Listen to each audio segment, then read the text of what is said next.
A pandemia e os 4 cavaleiros do Apocalipse.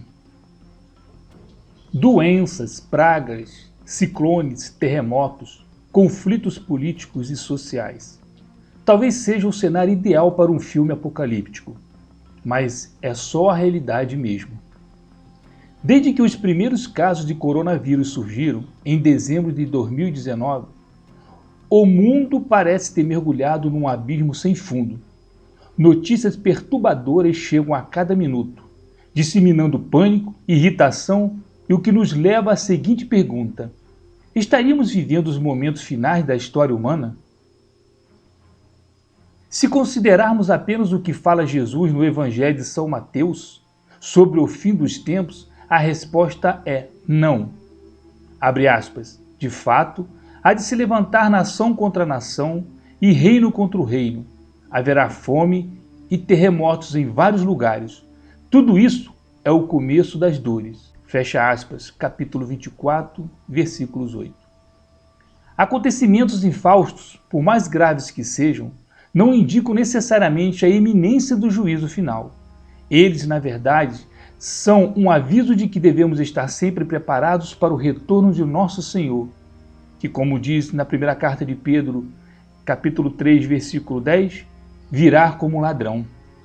Por isso, a nossa atenção deveria voltar-se, antes de tudo, para a santificação de nossas almas, a fim de que, quando Ele vier, nos encontre puros e santos.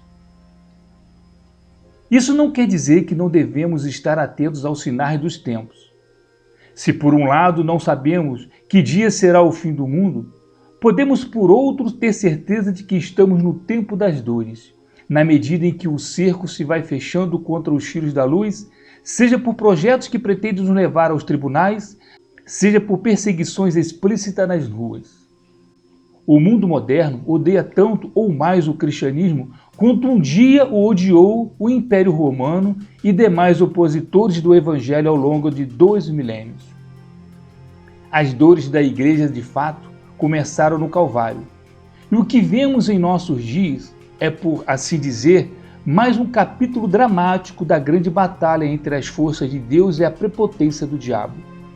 E essa batalha só vai terminar quando se tiver completado o número dos eleitos, pelo que, abre aspas, Ele está usando de paciência para convosco, pois não deseja que ninguém se perca. Fecha aspas. Primeira carta de São Pedro, capítulo 3, versículo 9.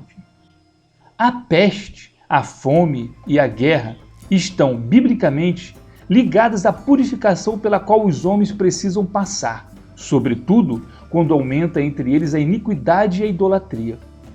E é exatamente essa a condição atual do gênero humano.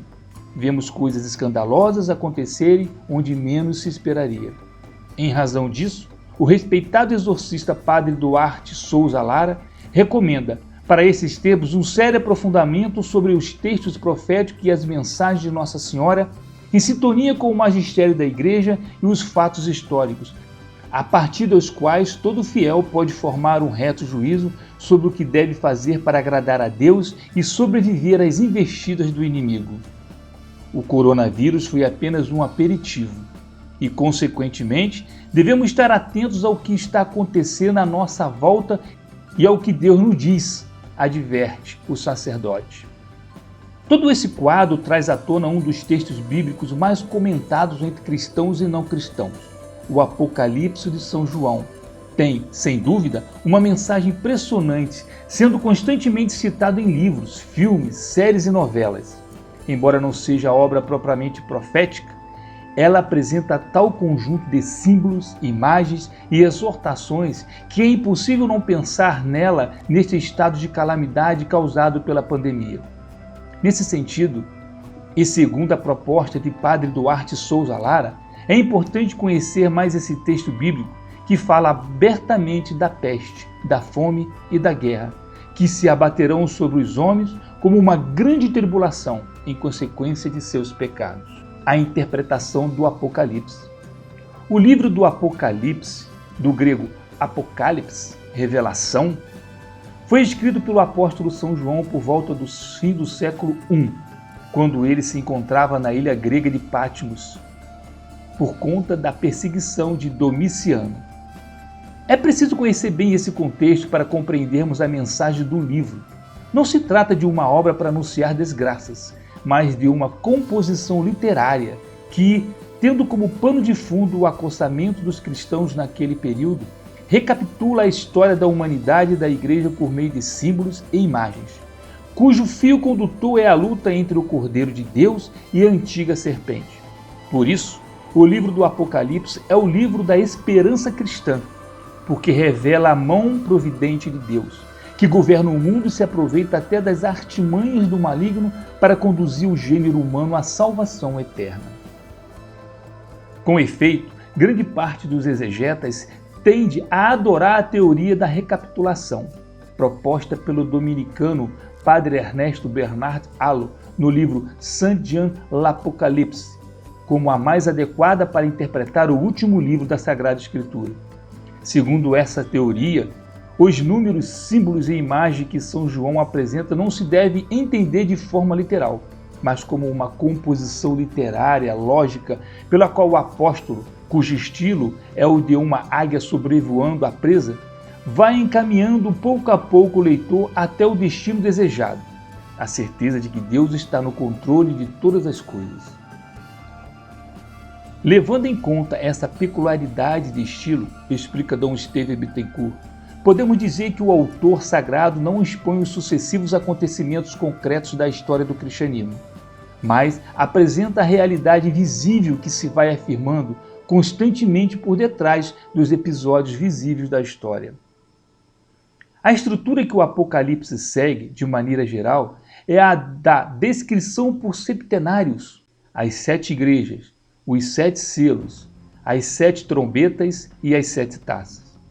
O 7 é um número que indica perfeição e se refere também à totalidade ou plenitude das coisas mencionadas por São João. A partir do capítulo 6, temos o septenário dos selos, em que aparecem as figuras de 4 cavaleiros, cuja simbologia muito nos interessa. É nesse capítulo que São João descreve minuciosamente como Deus atua com relação aos acontecimentos da história humana e como a ação do maligno no mundo, por meio da peste, da fome e da guerra, não é algo absoluto, mas que está limitado pela própria vontade divina, que age silenciosamente para fazer com que tudo concorra para o bem dos que amam a Deus. Os 4 cavaleiros do Apocalipse. De início, o coração dos leitores já é consolado pela afirmação de que o Cordeiro abriu o primeiro dos 7 selos. Toda mensagem que segue deve, portanto, ser entendida a partir do alto, porque o Cordeiro é nosso Senhor. Nesta passagem temos também a figura do primeiro dos 4 animais, o leão, segundo Apocalipse capítulo 4, versículo 7, que diz: Vem! É tradição interpretar os 4 animais como figura dos 4 evangelistas, que anunciam a vinda de Cristo, e surge em resposta ao chamado do primeiro animal, o cavalo branco e seu cavaleiro. Tinha um arco e foi-lhe dado uma coroa. Completa São João dizendo, abre aspas, saiu vencendo e para vencer ainda mais, fecham aspas. Alguns querem ver nesse cavaleiro branco a imagem do anticristo. Todavia, uma leitura canônica tende a nos convencer do contrário. O cavaleiro branco é ninguém menos que Jesus glorioso que desce do céu para pôr fim às maquinações do inimigo de Deus. O arco que São João menciona aparece no livro das Lamentações, quando o escritor sagrado menciona a fúria do Senhor contra a idolatria de Israel. Conferir no capítulo 2, versículo 4. Também em Deuteronômios, se pinta o retrato de Deus como um guerreiro que afia a espada para se vingar de seus inimigos e dá a paga aos que o odeiam. Conferir no capítulo 32, versículo 41. São João tinha um conhecimento profundo do Antigo Testamento, de modo que muitas imagens presentes no Apocalipse são retiradas de lá. Finalmente, a própria revelação de São João no capítulo 19 mostra que é o guerreiro misterioso. Abre aspas, vi então o céu aberto e apareceu um cavalo branco. Aquele que o montava chama-se Fiel e Verdadeiro. Ele julga e combate com justiça. Fecham aspas, versículo 11. Após essa visão, São João fala da abertura do segundo selo e do pedido do segundo animal, o touro, abre aspas, vem, fecham aspas. Esse pedido não pode ser interpretado como uma súplica por calamidades, mas como a aceitação do plano de Deus que permite a ação do mal para misteriosamente revelar a soberania do bem. Vem, por isso, o cavalo vermelho, e ao seu cavaleiro é dado o poder de tirar a paz da terra. Notem que o poder do cavaleiro não procede dele mesmo. Como na história de Jó, o diabo recebe permissão de Deus para atormentar a humanidade. A cor vermelha indica o derramamento de sangue e as perturbações provocadas pela guerra. É também a cor do dragão, conforme podemos conferir no Apocalipse, capítulo 12, versículo 3, e das vestes da mulher prostituta, podemos conferir no Apocalipse, capítulo 17, versículo 13. A guerra que esse cavalo provoca tem mais um caráter de guerra civil que de um conflito entre as nações. Como lemos no texto, a sua incitação leva os homens a se matarem uns aos outros. Do mesmo modo, depois da abertura do terceiro selo, o terceiro animal, o homem, pede e o cavalo preto vem.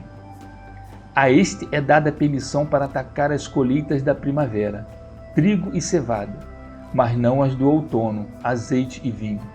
O seu poder, como a do cavaleiro vermelho, é igualmente limitado.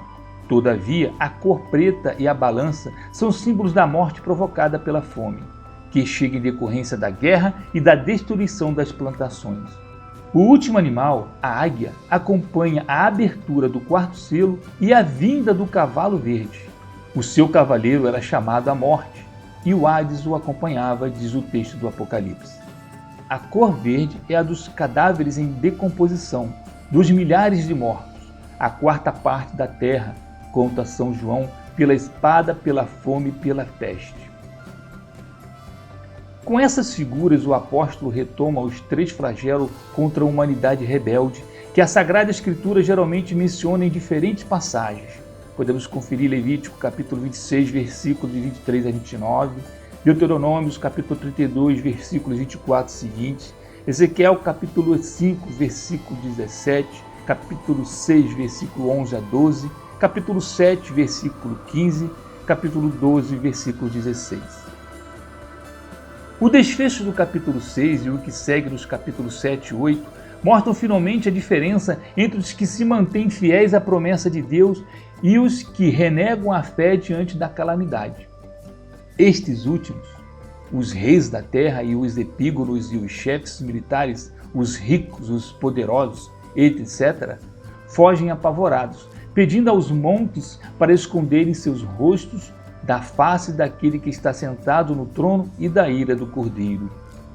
Aqueles, por outro lado, recebem a marca de servos do Senhor e saem da grande tribulação com suas túnicas lavadas e alvejadas no sangue do Cordeiro. E eles nunca mais terão fome nem sede, nem os molestará o sol, nem algum calor ardente, revela São João, porque o Cordeiro, que está no meio do trono, será o seu pastor e os conduzirá às fontes das águas da vida. Capítulo 7, versículo 16 a 17. Em outras palavras, o cavaleiro branco, que vem para vencer, não permite que nada de mal lhes aconteça, concedendo-lhes a graça para suportarem qualquer tribulação. E o septenário é finalizado com a abertura do sétimo selo e o silêncio contemplativo da corte celeste diante da obra de Deus. O número dos eleitos, 144.000, é símbolo da universalidade da salvação de Deus, que não faz distinção de pessoas. A Igreja é católica e, por isso, reúne santos dos 4 cantos da terra. Das 12 tribos de Israel, a geração dos 12 apóstolos, multiplicados um pelo outro e por 1000, representam uma multidão imensa que ninguém podia contar. Gente de todas as nações, tribos, povos e línguas, que estarão de pé no juízo final para proclamar: a salvação pertence ao nosso Deus que está sentado no trono e ao Cordeiro. Capítulo 6, versículo 9. O Apocalipse da pandemia. Esse septenário dos selos é, de acordo com Dom Estevão Bittencourt, o mais sóbrio e nítido que pode-se dizer resume o livro inteiro. A partir desse texto, podemos identificar os 4 cavaleiros que também vieram em nosso tempo, neste momento de pandemia, e fazer a nossa profissão de fé no guerreiro branco, que vem para vencer. Como nos conforta a visão do Apocalipse de São João, pois em cada infortúnio da história humana se esconde um propósito divino, ao qual devemos nos aferrar para sobrevivermos espiritualmente à grande tribulação infligida a nós pelas mãos do inimigo de Deus. Se esta será objetivamente a última tragédia antes da vinda definitiva do nosso Senhor, é coisa que não podemos saber, nem deve nos interessar tanto quanto a necessidade de formarmos um coração profundamente dócil e conformado ao Sagrado Coração de Jesus. Porque, se não estamos na iminência do juízo final, isso não nos exclui da possibilidade imediata de um juízo particular, considerando o grande número de vítimas do coronavírus e de outras pestes. Sede sóbrios e vigiai, aconselha-nos São Pedro, porque, de fato, o nosso adversário, o diabo, está nos rodeando como um leão a rugir, procurando a quem devorar. E é somente firmes na fé, certo de que iguais sofrimentos atingem também nossos irmãos pelo mundo, que poderemos, nesta vida, resistir às suas maquinações, sejam elas guerras, pestes ou fome. Conforme podemos conferir na primeira carta de São Pedro, capítulo 5, versículos de 6 a 11. Ao fim, o que importa é sermos incluídos entre os bem-aventurados que lavam suas vestes no preciosíssimo sangue do Cordeiro. Só eles poderão fruir da árvore da vida e entrar na cidade pelas portas. O Senhor esteja convosco, Ele está no meio de nós. Através da intercessão da bem-aventurada Virgem Maria, de São Miguel Arcanjo e de toda a milícia celeste, abençoe-os Deus Todo-Poderoso, Pai, Filho e Espírito Santo. Amém. Glorificar a Deus com testemunho de vossas vidas.